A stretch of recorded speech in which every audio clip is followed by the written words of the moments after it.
நாங்கள் கிராமம், இது ஒரு ஒருங்கிணைந்த வேளாண் பண்ணை. இங்கே நாங்கள் வந்து நம்ம தமிழ்நாட்டு ரக நாட்டு மாடுகளையும் குஜராத் ரக கிர் மாடுகளையும் வளர்த்துக்கிட்டு இருக்கோம்.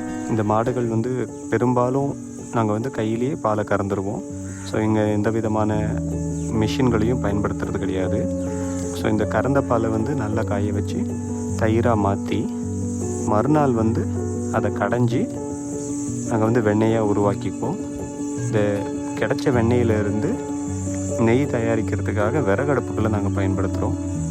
இந்த விறகடுப்பில் செய்யும்போது வந்து பார்த்திங்கன்னா நம்ம பாரம்பரிய முறையில் செய்கிற மாதிரியான மெத்தடை நாங்கள் பயன்படுத்துகிறோம்.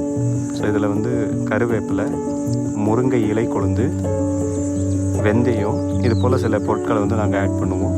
இது பெரும்பாலும் கிராமப்புறங்களில் செய்கிற வாடிக்கையான ஒன்று. இதனால் வந்து அது நெய்யோடைய குவாலிட்டியும் டேஸ்ட்டும் ரொம்ப நல்லாயிருக்கும்.